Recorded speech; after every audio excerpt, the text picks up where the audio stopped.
नमस्कार मित्रों, आरोग्य जीवन यात्रा में आप सबका स्वागत है। मैं नेचुरोपैथ डॉक्टर राजेश पटेल बोलता हूँ। मैं अपने आप को ग्रीन डॉक्टर कहता हूँ क्योंकि हमारी पद्धति है, इसमें कोई मेडिसिन नहीं है, सिर्फ आहार को समझना है और आहार से ही सारी बीमारी आप ठीक कर सकते हो। तो बाकी सारी जो ट्रीटमेंट पद्धतियां है इसमें कोई ना कोई दवाई होती है, कोई ना कोई सारवार पद्धति होती है। तो इसमें थोड़े जोखम होते हैं और हमारी पद्धति में इससे कोई रिस्क नहीं होते हैं, इसीलिए मैं अपने आप को ग्रीन बोलता हूँ। एलोपैथी वालों का जो सिंबल है वो लाल कलर का ही है और लाल कलर हमेशा आप सबको पता ही है। रेड लाइट यानी कि ट्रैफिक के रोड पे जाते हैं तो भी रेड लाइट मतलब खड़े रहो, जोखम है आगे। तो लाल कलर जो है वो जोखम वाला है। तो जो आयुर्वेद वाले हैं, नेचुरोपैथी वाले हैं, योग वाले हैं, जितने लोग अल्टरनेट मेडिसिन, अल्टरनेट थेरापी का प्रयोग करने वाले हैं, उन लोगों को मैं रिक्वेस्ट करूंगा वो अपने लोगों का कलर रेड की जगह ग्रीन रखे। योगाहार में आहार का इंजीनियरिंग समझना है, कुदरत के कानून को समझ लेना है, खाने पीने का तरीका समझ लेना है, खुराक की क्वालिटी समझ लेनी है, खुराक कैसे खाना है, कब खाना है, कितना खाना है, कब खाना चाहिए, कब नहीं खाना चाहिए, ये सारी बातें आप समझ लीजिए तो आपको शरीर में समस्या आएगी नहीं, आई है तो धीरे धीरे अपने आप ठीक हो जाएगी। तो बीमारी आने के हम दो ही बातें रीजन मानते हैं, दो ही कारण समझते हैं। एक होता है शरीर में इकट्ठा हुआ कचरा, दूसरा होता है शरीर को योग्य खुराक न देना। ये दो कारण से बीमारी आती है और वो दो कारण तभी बनते हैं जब आप तीनों टाइम पकाया एसिडिक खुराक खाते हो, जरूरत से ज्यादा खाते हो और बिना चबाए खाते हो, तभी ये कारण खड़े होते हैं और शरीर में रोग आते हैं। तो बीमारी आने का मेन कारण है तीनों टाइम पकाया एसिडिक खुराक जरूरत से ज्यादा बिना चबाए खाने का। इसमें बीमारी की व्याख्या आ जाती है। बीमारी नहीं आती है अल्कलाइन खुराक यानी कि कच्चे खुराक से। बिना पकाया खुराक आप खाओगे और जरूरत जितना खाओगे, चबा चबा के खाओगे, तो बीमारी आएगी ही नहीं। अब बीमारी निकालनी है तो कचरा इकट्ठा हुआ है उसको निकाल दो और जो सामान आपने आज तक शरीर को रिपेयरिंग का नहीं दिया है वो दे दो, पोषक तत्व दे दो और सफाई कर लो। अपने आप आपके शरीर की बीमारी चली जाएगी। तो उसके लिए आपको इंटरमीडिएट फास्टिंग करना पड़ेगा, उपवास करना पड़ेगा और योग्य पोषक तत्व वाला खुराक देना पड़ेगा। रोग से बचने का उपाय क्या है कि शरीर में कचरा इकट्ठा होने न दो और जरूरत के हिसाब से आप पोषक तत्व वाला खुराक दीजिए, तो इससे आप बच सकते हो। तो शरीर में कचरा इकट्ठा ना हो इसके लिए एनिमल लिया करो, मलशुद्धि का प्रयोग करो। एक टाइम खाना छोड़ दीजिए, उपवास कीजिए और पोषक तत्व वाला खुराक खाइए, यानी कि हरी पत्ती आपके खुराक में शामिल कीजिए, तो आपको रोग होगे नहीं। और जो बीमार है उसको डेयरी प्रोडक्ट छोड़ देनी चाहिए। क्यों? क्योंकि वो कफ पित्त वायु बढ़ाने का काम करती है। बीमारी आती है कफ पित्त वायु से, तो जो खुराक कफ पित्त वायु बढ़ाएगा वो बीमारी ठीक होने नहीं देगा। तो ये 5 मुद्दे हैं, वो बेसिक है, मेन है, उसके ऊपर आपको डिटेल में समझना जरूरी है। वो समझने के लिए आप हमारी योगाहार यूट्यूब चैनल पे जाइए, वहां आपको प्लेलिस्ट मिलेगा जिसमें पूरा कोर्स के वीडियो है, एक एक करके सारे देख लीजिए। नए लोग हैं उसको तो मैं खास बोलूंगा वो एक एक वीडियो सारे देख ले। आपको लिंक चाहिए तो मेरे नंबर पे व्हाट्सएप कीजिए, हेलो हाय, आपको तुरंत रिटर्न मैसेज मिल जाएगा, इसमें लिंक आ जाएगी। हम यहाँ बाबा के प्रश्नों पे चर्चा करते हैं। हाँ, आयुर्वेद और एलोपैथी के बीच जंग चल रही है। तो बाबा ने सवाल किए थे, हमने कल जो प्रश्न पे चर्चा किया था इसमें था 8 नंबर का सवाल, क्या फार्मा इंडस्ट्री के पास सिर दर्द, माइग्रेन का कोई परमानेंट सॉल्यूशन है जिससे बार बार सिर दर्द और माइग्रेन न हो, एक बार दवा खाए और परमानेंट सिर दर्द माइग्रेन बंद हो जाए, ऐसा कोई उपाय है तो बताए। इसके ऊपर हमने चर्चा की थी।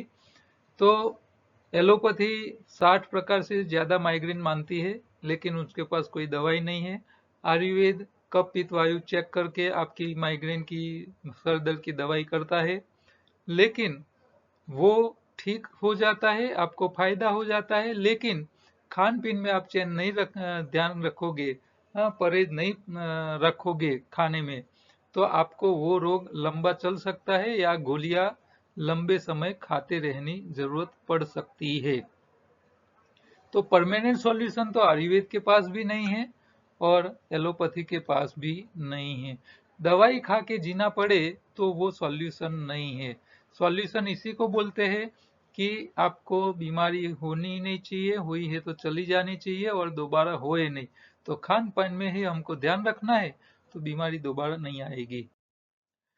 आज का सवाल है बाबा का, फार्मा इंडस्ट्री में आंखों का चश्मा उतारने का और हियरिंग हेड हट जाए, इसका कोई निर्दोष इलाज बता दे। हाँ, कान के सुनने की क्षमता और आंख की देखने की क्षमता, तो आंखों के रोग और कान के रोगों के लिए एलोपैथी के पास क्या है, उसके ऊपर उन्होंने सवाल पूछे हैं। तो यहाँ अब मनुष्य को दो प्रॉब्लम है, आंखों भी है और सुनने भी है, दोनों वीक है। तो एलोपैथी क्या करती है और इसमें क्या क्या रोग होते हैं? तो आंखों में रोग होता है तो पहले नंबर का चश्मा। नंबर के चश्मे में होता है दूर का और नजदीक का, दोनों प्रकार के नंबर आते हैं। अच्छा, किसी को अंदर मोतियाबिंद हो जाता है, तो ये सारी छोटी छोटी आंखों में बेल बढ़ जाती है, लाल कलर की जो खून की नलियां होती है वो उसका पूरा जाड़ा हो जाता है, अंदर आंखों के अंदर लाल लाल कलर की हो जाती है। हाँ, तो ये सारी भी आंखों की बीमारी है। अच्छा, कान के अंदर पर्दा फट जाता है किसी को, अच्छा सुनने की क्षमता खत्म हो जाती है, और किसी के कान की आवाज तो जाती है, पर्दा अच्छा है लेकिन वहां से जो सेंस जानी चाहिए मगज तक आवाज की, वो चेता तंत्र की नसें सूख जाती है।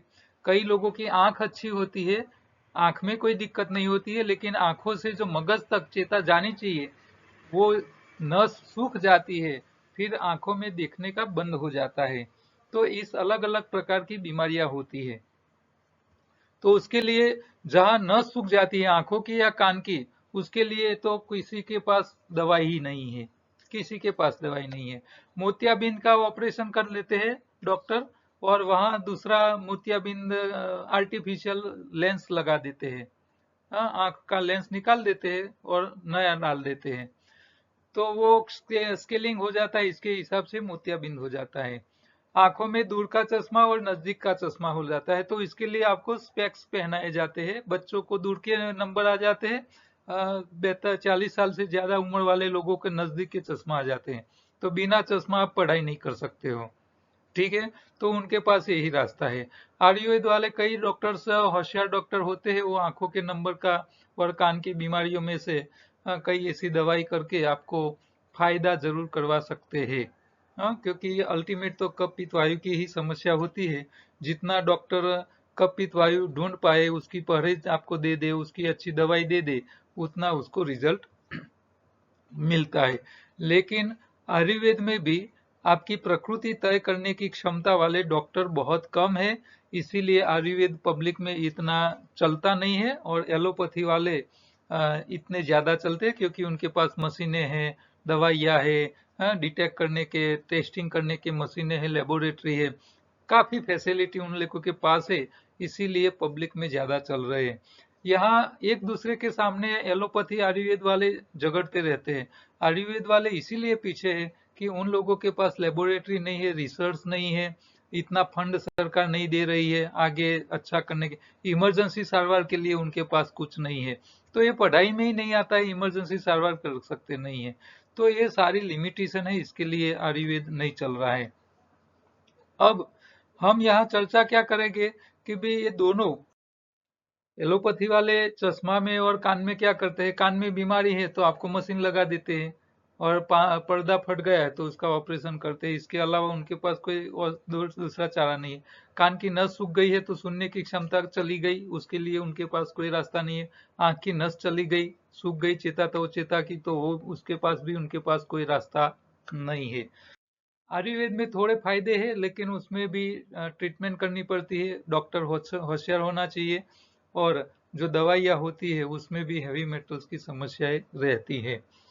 तो हमको क्या करना है कि समस्या जड़ मूल से निकालनी है, तो आपको योग और आहार दोनों के ऊपर आपको ध्यान रखना है। आंखों के लिए आपको क्या करना है कि आंखों की एक्सरसाइज आती है, हाँ, सूक्ष्म व्यायाम आते हैं, योगा फॉर आईज। हाँ, आंख के लिए आपको योगा करना पड़ेगा, तो इससे आपको फायदा रहेगा। शीर्षासन जैसे आसन करोगे तो इससे आंखों के फायदा रहेगा। कान के लिए, कान कान की सुनने की क्षमता कम हो गई है, तो आपको मुंह में कर्णवेधक प्राणायाम आता है, जिसमें मुंह में मुंह में हवा भर लेनी है, नाक को दबाना है और इतना जोर से हवा भरनी है कि और फिर वो हवा को आपको पीना है। आप पियोगे तो वो जो यहाँ कान में से जो हवा मुंह में भरी है वो कान में से बाहर निकलने का प्रयत्न करेगी।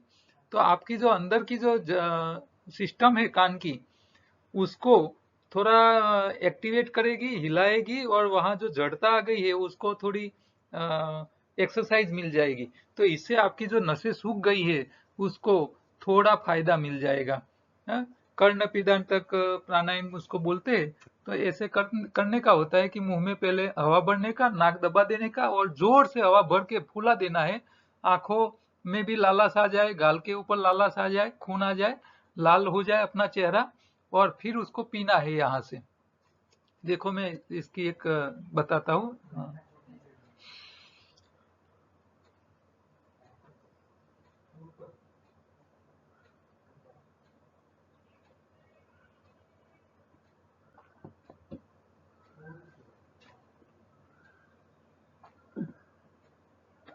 आप ऐसा करोगे तो आपका चेहरे पे खून आ जाएगा, लालस आ जाएगी और फिर उसको पीना है। तो आप जोरदार ताकत से करोगे तो आपके कान में से हवा निकलती हुई ऐसा आभास होगा, आपको फीलिंग आएगा।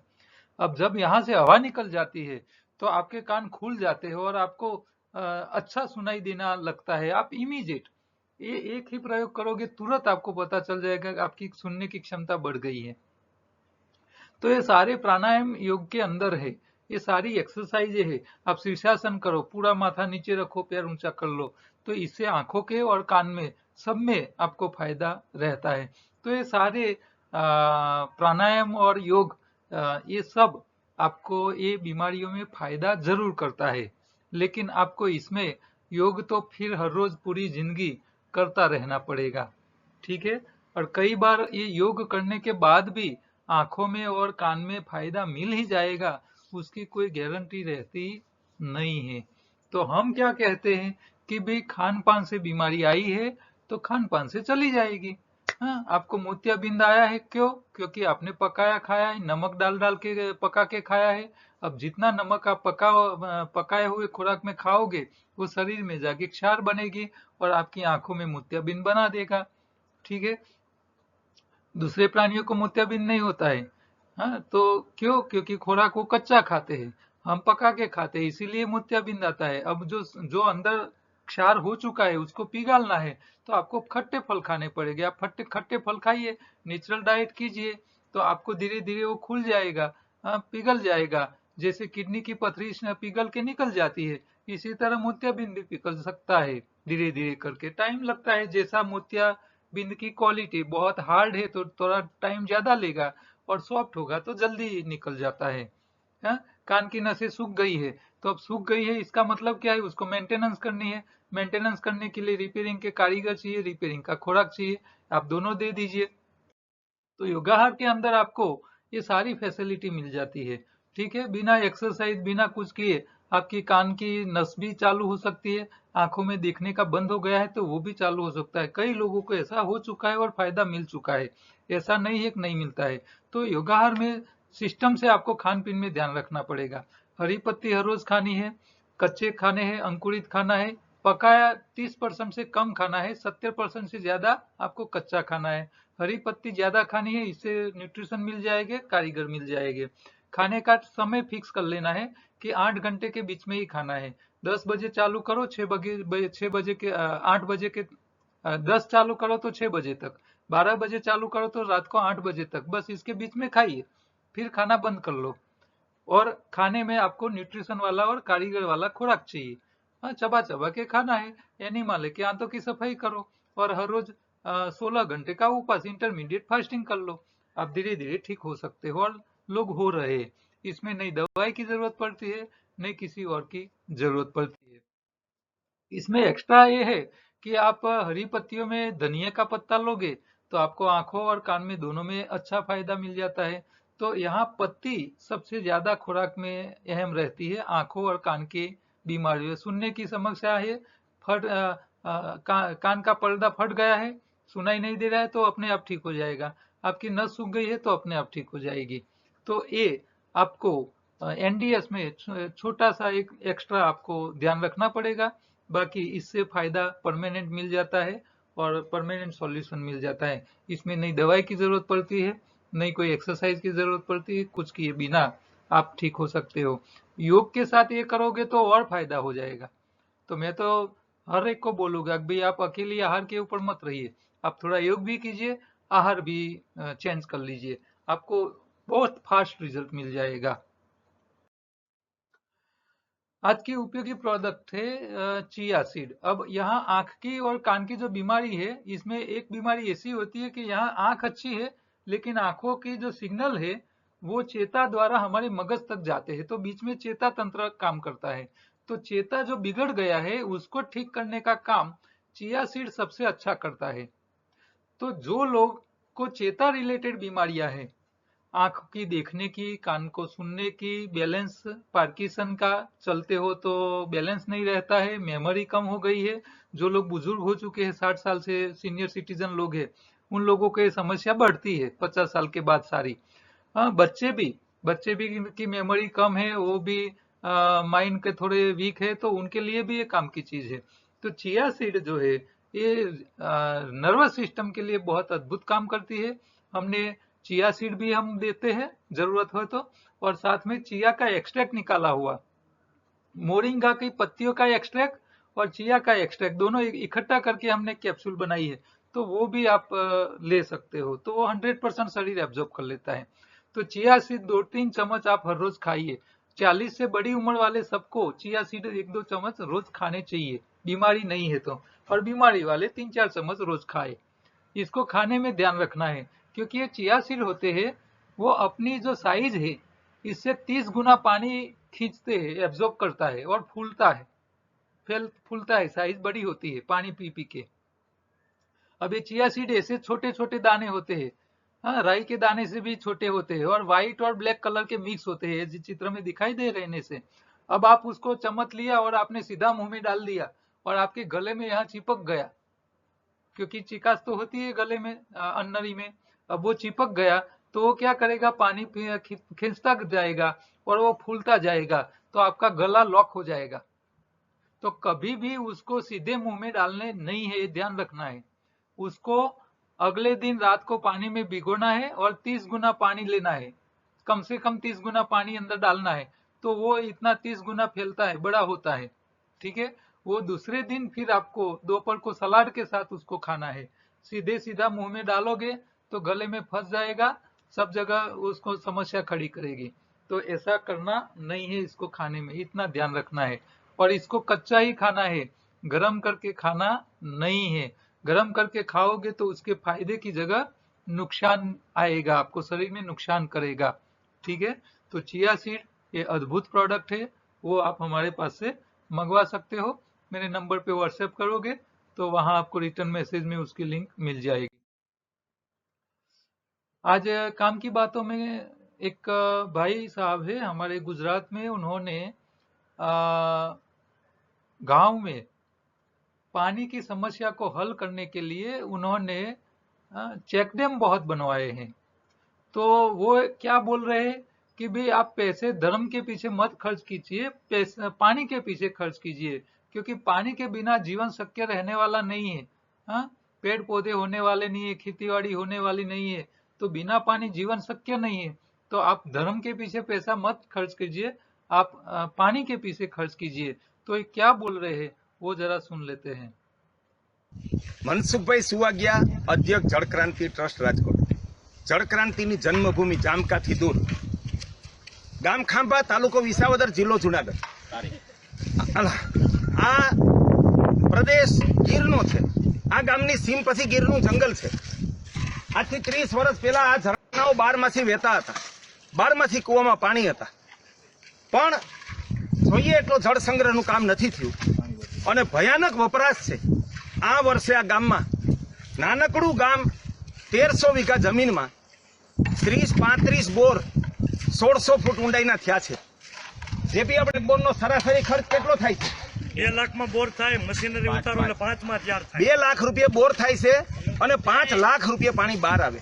હવે અત્યારે 5 વીઘાથી 25 વીઘા જમીન ધરાવતા ખેડૂતો 5 લાખના રોકાણ પછી આમાંથી શું કમાવાનું છે? હજી આનાથી ભયાનક જળ સમસ્યા સમગ્ર સૌરાષ્ટ્ર, ગુજરાત અને દેશમાં વધતી જવાની છે. મારી ભારત સરકાર, માનનીય વડાપ્રધાન શ્રી નરેન્દ્રભાઈ મોદી, ગુજરાતના માનનીય મુખ્યમંત્રી શ્રી, ઉદ્યોગપતિઓ, ખેડૂતોને અપીલ છે કે આપણે પાણી રોકીએ. અમારી જળક્રાંતિ ટ્રસ્ટનો આર્થિક સહયોગને પ્રેરણાથી અમે દાનની પહેલ કરી તો ગામે પહેલી જ મિટિંગમાં 5 લાખ રૂપિયાનું બ્લોક ફંડ એકત્ર કર્યું. જે ગામના અગ્રણી જેપી કોટડીએ વાત કરી કે જે લોકો 50-100 રૂપિયા મંદિરમાં ફાળામાં પણ આનાકાની કરતા હતા, એવા લોકોને હવે સમજાણું છે ને સામેથી ફંડ આપે છે. ગામે વીઘે 1000 રૂપિયા લોક ફંડ એકત્ર કરવાનો સંકલ્પ કર્યો છે અને શ્રમદાનથી કામ કરે છે. અને અમે પણ અહીંયા શ્રમદાન માટે આવીએ છીએ. અને આ ગામમાં 100 વર્ષ ટકાઉ ચેકડેમો બનશે. અહીંયા આપ જોઈ રહ્યા છો ત્યાં વેણના તળિયાથી 14 ફૂટ ઊંચો ચેકડેમ બની રહ્યો છે. માત્ર 2 વર્ષ પહેલા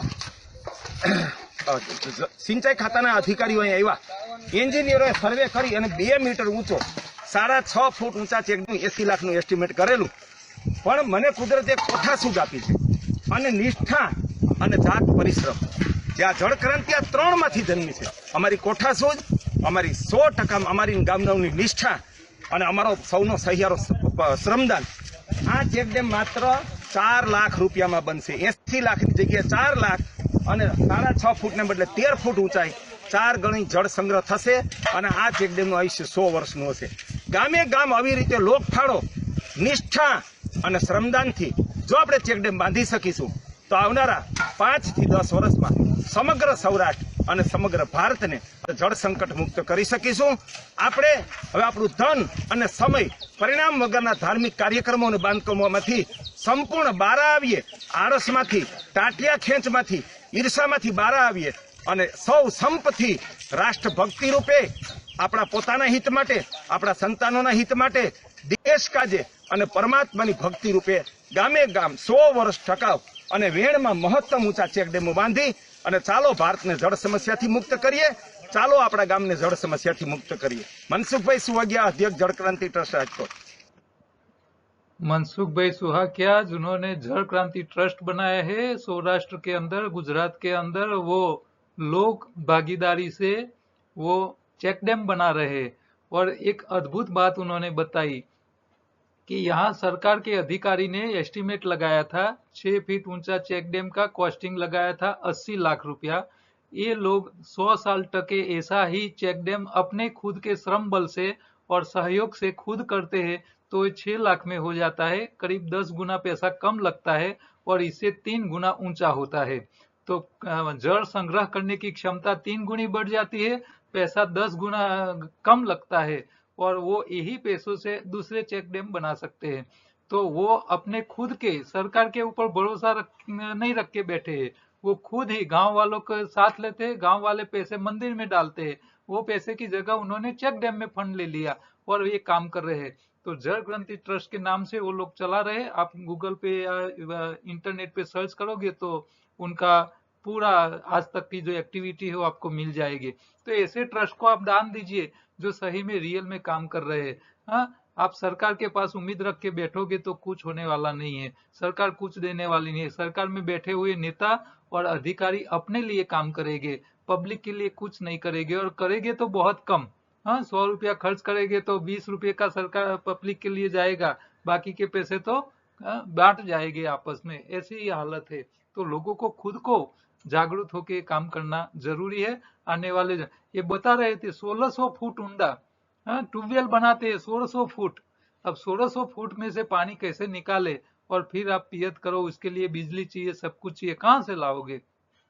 पॉपुलेशन बढ़ रहा है, वस्ती तो बढ़ रही है, दुनिया में 3 लाख लोग हर रोज जन्म लेते हैं और 1.5 लाख मर रहे हैं। 1.5 लाख की पब्लिक हर रोज हमारी दुनिया में आ रही है। नहीं, उन लोगों के लिए पानी चाहिए, कपड़ा चाहिए, अनाज चाहिए, हॉस्पिटल चाहिए, स्कूल चाहिए, सब कुछ करना पड़ेगा। सरकार अकेली कहाँ से करेगी? और अपेक्षा रखोगे तो भी नहीं होने वाली है।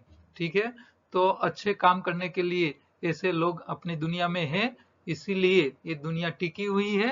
हाँ, स्वार्थी लोग नहीं है सब, और ऐसे लोग काम कर रहे हैं। तो ये भाई को मैं धन्यवाद देता हूँ। ये मैसेज आप दूसरे लोगों को तक पहुंचाइए कि पैसे अच्छी जगह खर्च होने चाहिए, नहीं कि अपने स्वार्थ के लिए, नहीं कि अपनी नाम की तख्ती लगे इसी जगह। जो लोग कोरोना में से बाहर आए उनके लिए मैंने कोरोना किट तैयार की है, जो आपकी शरीर की जो सिस्टम में गड़बड़ी हो चुकी है, कचरा आ गया है, शरीर में वीकनेस आ गई है, उसमें से बाहर निकालने के लिए पूरी एक किट है। वो आप मंगवाइए और फिर कैसे इस्तेमाल करना है वो हमको पर्सनली पूछ सकते हो। योगाहार, सफाई और शरीर, खुराक और सावधानी, 3 मुद्दे पे टिका हुआ है। तो आपको ये चित्र, ये सारी बातें के टॉपिक दिखा रहा है। ये पूरा चित्र पूरे टॉपिक के कवर करके ले लिया है। ये चित्र ही आप याद रखिए, कौन सी बाबत कौन से कैसे शरीर को लागू होता है। और ये सारी बातें समझने के लिए हमारी योगाहार की पूरी कोर्स की वीडियो है, वो एक बार देख लीजिए। उसकी ई बुक भी अवेलेबल है अमेजोन किंडल पे। और आप फूड विथ लाइफ की दूसरी हमारी यूट्यूब चैनल है, वहां आपको अच्छी अच्छी खाने पीने की चीजें मिल जाएगी, तो वो भी आप देखते रहिए। और एक छोटा सा सोशल मैसेज, आप कहीं भी कुछ प्रिंट करवाते हैं तो करवाइए।